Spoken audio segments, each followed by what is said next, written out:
Baiklah, kita akan lanjutkan pada pertemuan kali ini. Kita akan membahas tentang presipitasi dan juga ekstraksi pelarut atau solvent extraction.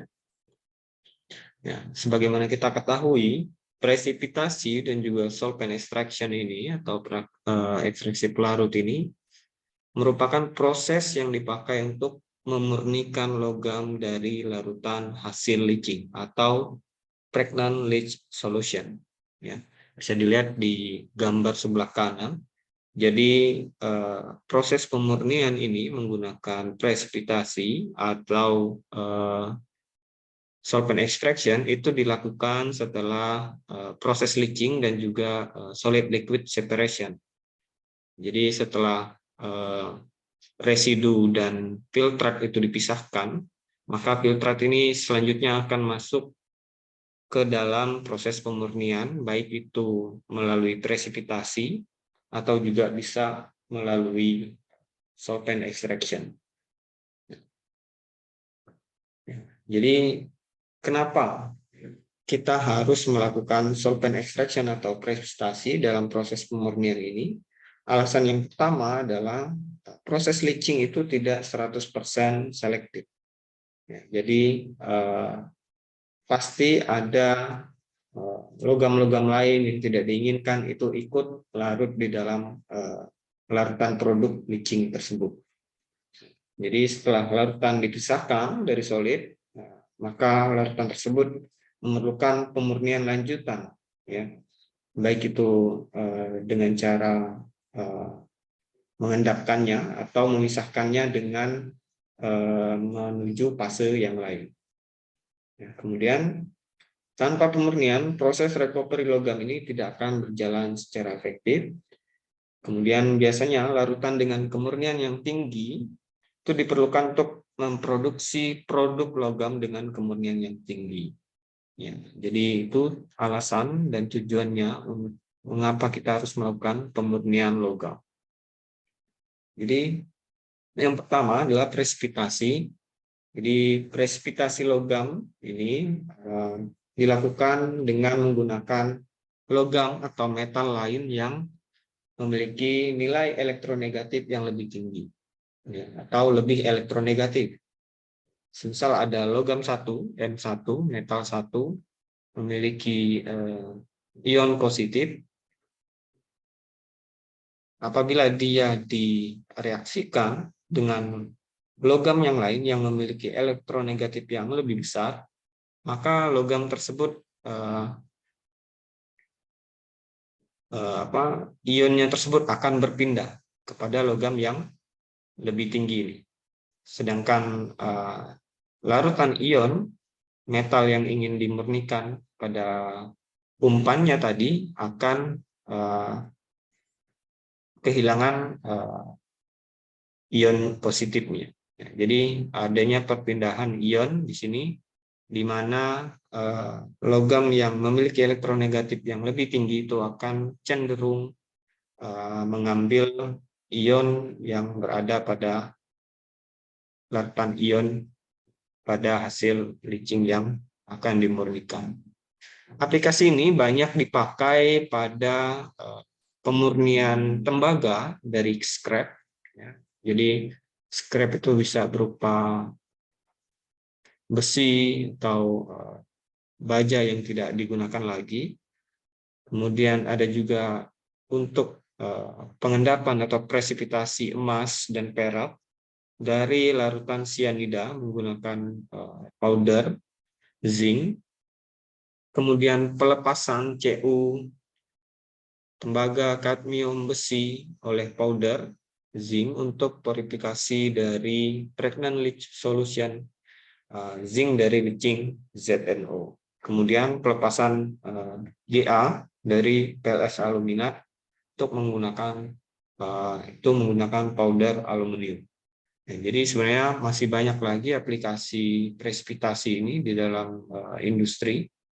Nah, contohnya salah satunya adalah recovery logam dari pregnant leach solution atau larutan hasil leaching. Contohnya di sini adalah presipitasi tembaga dari hasil leaching CuO atau tembaga oksida menggunakan scrap besi. Ya, jadi tentu saja besi ini memiliki nilai elektronegatif yang lebih tinggi daripada Cu. Ya, bisa kita lihat melalui deret Volta. Semula Cu ini bermuatan merupakan larutan ion.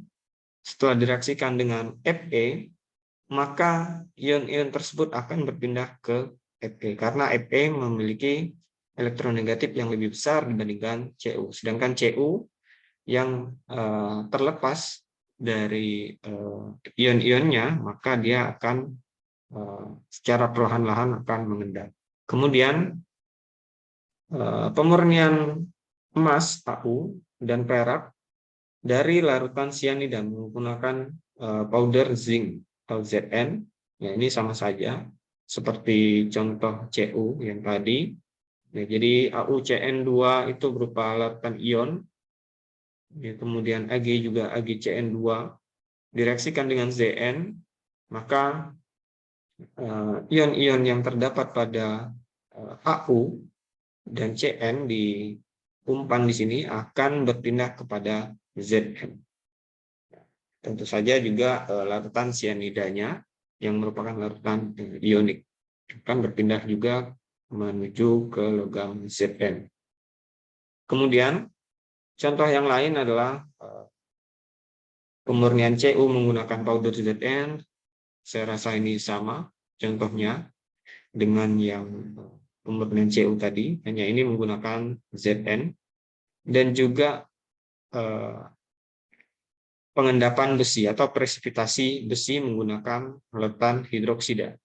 Jadi besi pada konsentrasi yang lebih tinggi ini dapat dipresipitasikan menggunakan oksida, menggunakan oksidasi dan pengaturan pH.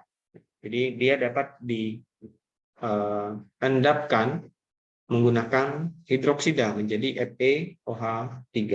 Caranya ya tentu saja dengan menambah pH-nya dengan menambahkan basa di sini.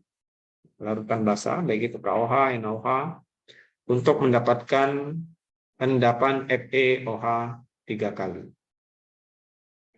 Ini adalah contoh, salah satu contoh dari pemurnian emas. Jadi emas itu dimulai dari penambangannya, kemudian melalui proses crushing, milling. Jadi proses crushing, milling ini adalah proses kominusi untuk mendapatkan ore yang lebih kecil atau memiliki ukuran yang lebih kecil. Kemudian diumpankan ke dalam proses leaching yang berlangsung selama 16 sampai 48 jam menggunakan asam sianida. Proses pengadukannya ini menggunakan metode pneumatik yang seperti sudah kita pelajari sebelumnya, menggunakan udara bertekanan yang dihembuskan melalui bagian bawah tangki leaching. Hasil leaching yang berupa filtrat dan residu kemudian dipisahkan menggunakan separator di sini. Jadi pregnant leach solution-nya itu akan masuk ke proses klarifikasi, sedangkan residunya, residu padatnya itu akan masuk ke tiling dan akan dibuang. Jadi pregnant leach solution-nya ini akan dimasukkan lagi menuju tangki clarification ini untuk mengendapkan partikel-partikel halus yang masih ada, yang masih terdapat pada pregnant leach solution hasil dari proses separasi awal, kemudian akan masuk ke proses vakum diaerasi. Setelah semua material halus, partikel padatan yang terdapat pada larutan AuCN itu terpisah dari larutan atau filtratnya, kemudian akan diumpankan pada tangki cementation. Nah, jadi di tangki cementation inilah proses presipitasi itu akan terjadi dengan penambahan zinc powder atau powder zinc Zn menggunakan Zn. Tentu saja larutan elektrolit sianida itu akan bereaksi, akan menempel pada zinc powder ini karena zinc memiliki elektronegatif yang lebih tinggi dibandingkan dengan AU ataupun Ag, ya, emas ataupun perak. Setelah proses tersebut selesai, maka zinc powdernya itu yang telah berikatan dengan sianida akan difiltrasi. Kemudian hasil padatan dari filtrasi atau residu filtrasi ini akan dicuci dan diumpankan ke separator. Kemudian hasil padatannya itu akan dikalsinasi untuk mendapatkan oksida dari emas tersebut, dan kemudian di smelting untuk mendapatkan emas murni. Nah, itulah salah satu contoh dari pemurnian emas menggunakan leaching dan juga menggunakan presipitasi. Nah, ini presipitasi emas, ya. Jadi ada nama metode yaitu Merrill-Crowe.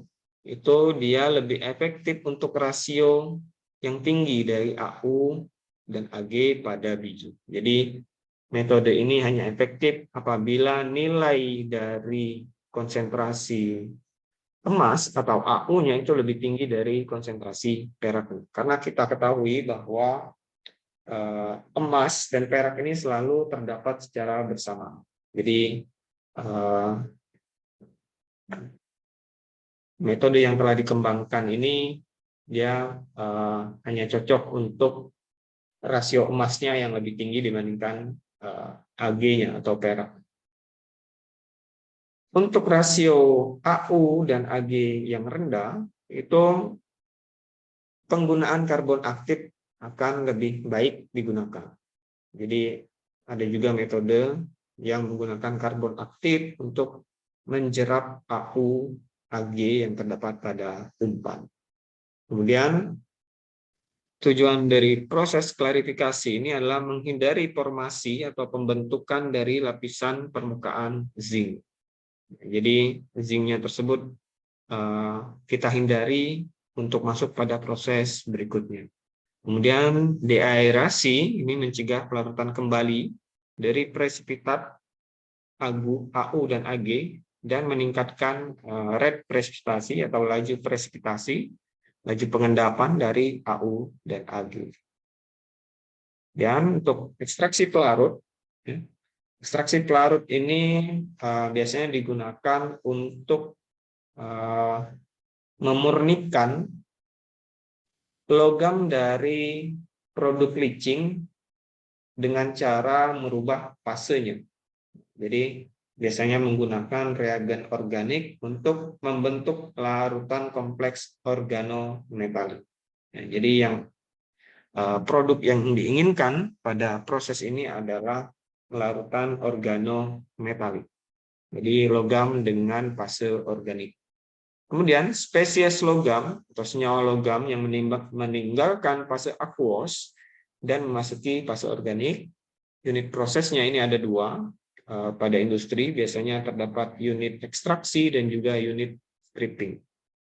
Jadi PLS atau produk dari leaching itu dimasukkan ke tangki ekstraksi, direaksikan dengan pelarut organik, kemudian logam-logam tersebut akan masuk ke dalam fase organik. Jadi produknya itu nanti akan terdapat dua fase, yaitu fase organik dan juga fase aqueous.